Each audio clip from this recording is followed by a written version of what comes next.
విజయనగర భువన విజయ సభా మంటపంలో ఒకరోజు సాహితీ సమరాంగణ సార్వభౌముడు శ్రీకృష్ణదేవరాయలు, మీలో ఎవరైనా తెలుగు సంస్కృతంలో ఒకే వృత్తంలో అంటే ఒకే ఛందస్సులో ఒకే ధారావేగంతో ఆశువుగా అంటే ఇప్పటికిప్పుడు తడుముకోకుండా కవిత్వం చెప్పగలరా అని సరదాగా సవాలు విసిరాడు.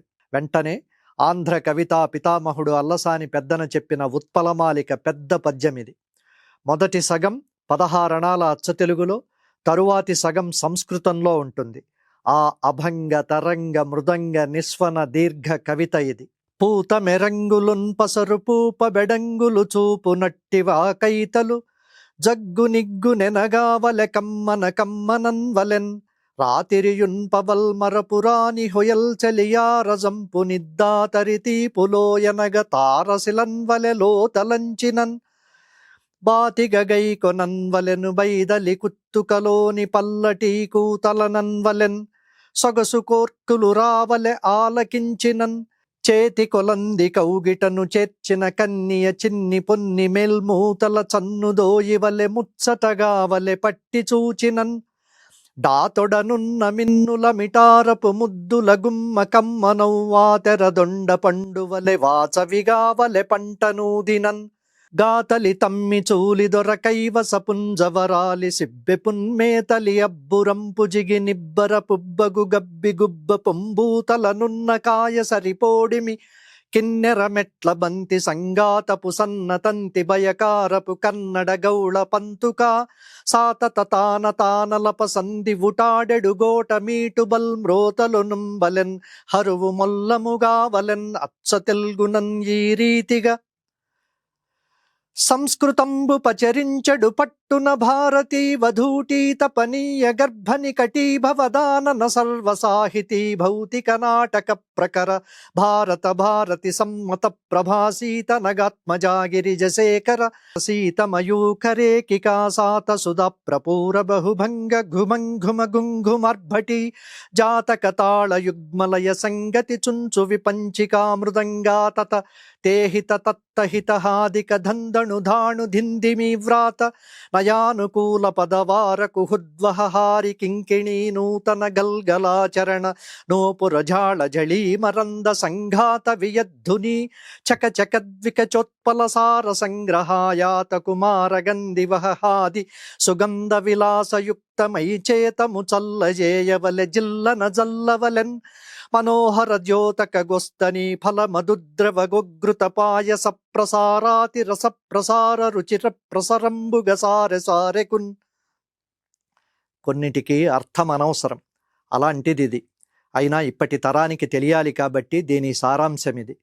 కవిత్వం అచ్చ తెలుగులో రాసేటప్పుడు అది ఎంతో మృదువుగా తీయగా ఉండాలి. కంటికి విందుగా మెరిసే మెరుపుల పచ్చని లేత చిగుళ్ళ అందంలా కవిత్వం కళ్లకు కట్టినట్లుండాలి. మనసుకు హత్తుకునేలా, కవితను తలుచుకుంటే రాత్రి పగలు మర్చిపోయేలా ఉండాలి. ప్రేయసితో గడిపిన తీయని క్షణాలంత మధురంగా ఉండాలి. చెవులకు ఇంపుగా ఆడపిల్ల గొంతులో పలికే ముద్దు ముద్దు మాటల్లా వినగానే మనసులో కోరికలు పుట్టించేలా ఉండాలి. కౌగిట్లో బంధించిన కన్య సున్నితమైన స్పర్శలా ముచ్చటగా ఉండాలి, పులకింతలా ఉండాలి. తన్మయత్వంలా చదవగానే నోటికి రుచిగా అనిపించాలి. సరస్వతీదేవి వీణ వాయిస్తున్నప్పుడు వచ్చే సన్నని తంతి నాదంలా, కిన్నెర మెట్ల మీద వేళ్లు కదులుతున్నప్పుడు వచ్చే లయబద్ధమైన శబ్దాల్లా అచ్చ తెలుగు కవిత్వం ఉండాలి. సంస్కృతంలో కవిత్వం చెప్పేటప్పుడు అది గంభీరంగా శబ్దాలంకారాలతో వేగంగా ఉండాలి.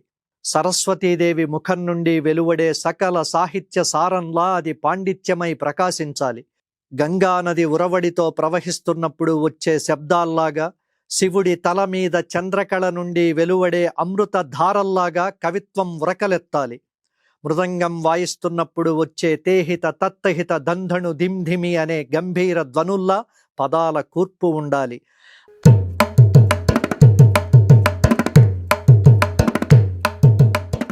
నడకలో కాలి అందెలు చేసే ఘల్ ఘల్ ఘల్ ఝల్ ఝల్ ఝల్ అనే సవ్వడిలా కవిత్వం ప్రతిధ్వనించాలి.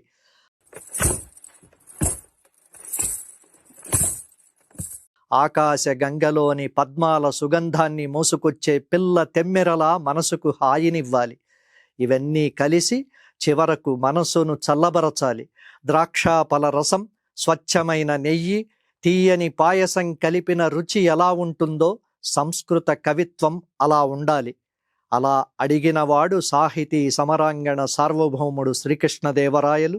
ఆ స్థాయిలో తెలుగు సంస్కృతాన్ని కలగలిపి తుంగభద్ర అలలతో పోటీపడి కవిత్వాన్ని ప్రవహింపచేసినవాడు ఆంధ్ర కవితా పితామహుడు అల్లసాని పెద్దన.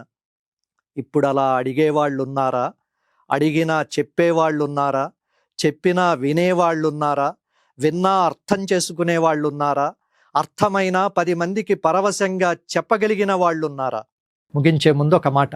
ధాత్రి టీవీ యూట్యూబ్ వీడియోలకు మిలియన్లలో వ్యూస్ వస్తున్నందుకు సంతోషం. మీ ప్రోత్సాహానికి శతకోటి నమస్సులు. అయితే 95% మంది ధాత్రి టీవీని సబ్స్క్రైబ్ చేసుకోకుండా చూస్తున్నారు. డిజిటల్ మీడియా బలం సబ్స్క్రిప్షన్.